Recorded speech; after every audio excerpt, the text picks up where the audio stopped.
Well, welcome to week 2 of W131. I hope you're enjoying the class so far. I've just seen some terrific items in the discussion, some really thoughtful responses, and I think that's where you're going to feel really part of this community of learners, and I'm hoping that we accomplish during this semester where you all get together and understand that you're in this together, and you're learning this together, and you're actually creating the knowledge, right, that helps you become adept at these different kinds of issues that we're covering in this class, okay?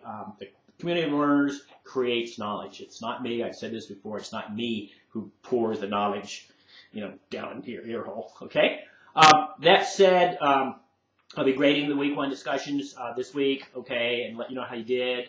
That's important, of course, to get your feedback right away. It's not detailed feedback on the discussions. There will be detailed feedback on the writing assignments. Okay. Speaking of which, your big assignment this week, that's due next Monday night. Okay, is a PowerPoint. What you really need to do is just jump right to item 6 in the Unit 1 learning module. Okay, blue button on the left where it says Unit 1 and it's February 13.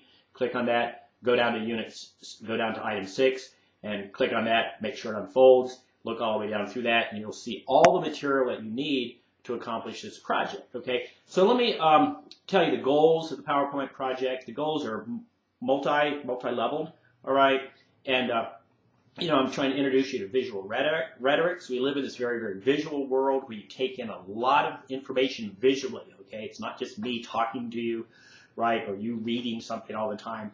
There's images, there's pictures, there's sounds, right? There's all kinds of things that are giving you information these days. And one of the goals of the class, one of the goals of IPFW for you, is to help you think your way through all this barrage of information, okay? So that's one of the points of creating for yourself the PowerPoint, because it's not that you just learn how to do the technology, it's also that you think your way through these visual issues, all right? So it's a thinking project. All these are thinking-oriented projects. It's called critical thinking, and the goal there is to help you become more fully actualized individuals, citizens, workers in the marketplace, significant others, that kind of thing, where you can think your way through issues. That's really the whole point of going to college, okay? You don't want to spend your life having people tell you how to think, what to do, that kind of thing. You want to be able to think your way through it. So that's what we're learning here. You're going to think your way through this project. You're going to think your way through visual images.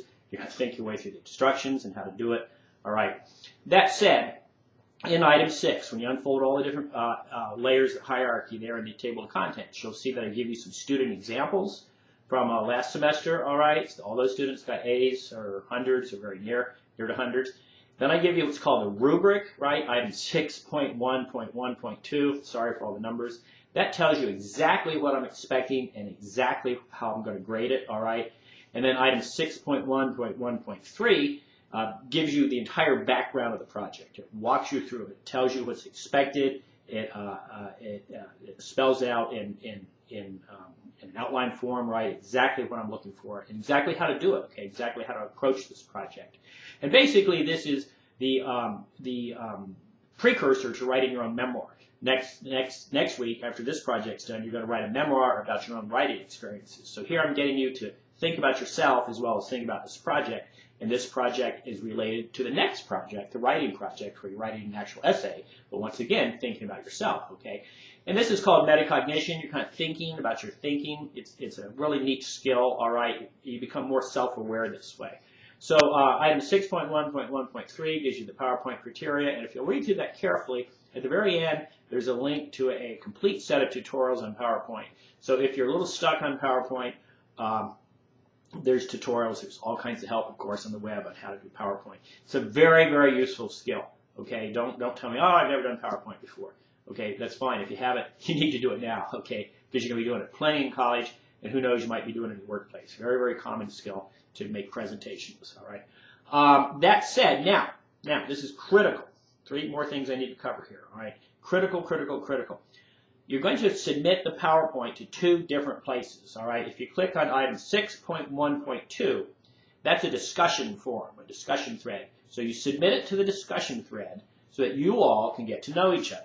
All right. And once again, that's a discussion thread. I expect you to have 4 posts. Your initial post where you post your own PPT. Then I expect you to look at 3 others. 3. What can I do? 3? 3 others. All right. Expect you to look at 3 others and make comments on it. And they can be just kind of generic. Share some. Share. All right. That's what that's all about. And so in other words, to get 100 on that discussion thread, okay, where you're sharing your PowerPoint, you need a total of 4 posts. That's not rocket science. 4 is the magic number.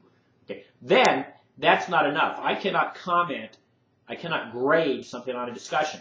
Okay, that's a public forum, so I cannot just say what I'm thinking out loud there. Okay, so don't expect any commentary back from me. I won't do it. You must submit your PowerPoint to item 6.1.3. That's the link, okay, where I can actually go in, grade it, right, and make some commentary.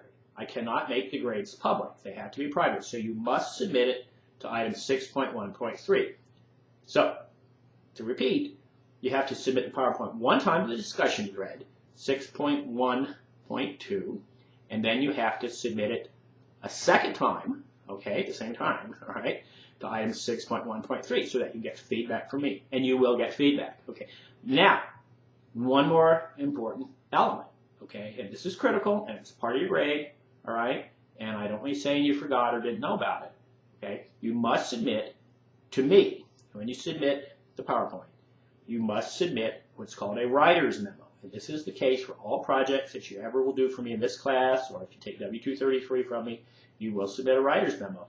And this is another metacognitive exercise. It causes you to think about your project, think about your skills, think about what you need help with, and it gives me a point where I can look at that first. I'll look at the writer's memo first, and if you do a really good job in the writer's memo, I'm predisposed to thinking you've probably done a really good job on the project itself, okay?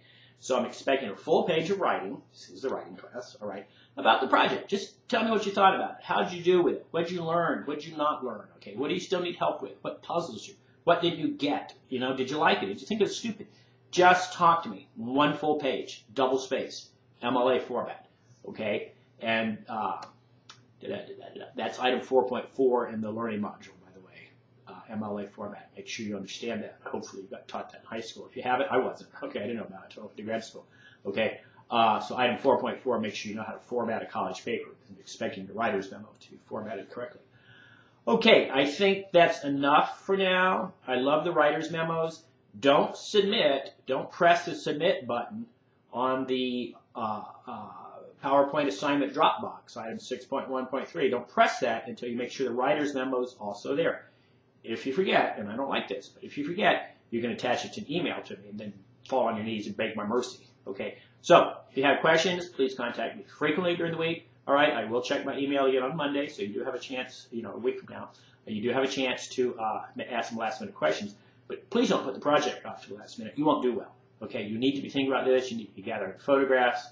Okay? You need to be understanding right now what you need to be accomplishing over the next week. Okay? And by the way, you know, these are the things that I want you thinking through constantly. So make sure you're also looking at the lectures. Keep working on the whole unit. Don't skip anything, okay? You don't necessarily have to understand or read every single lecture at this point, but you will need to do that by the end of the unit because you're going to need those skills also to write the paper that you're writing by the end of the year. So, hey, I've rambled on enough.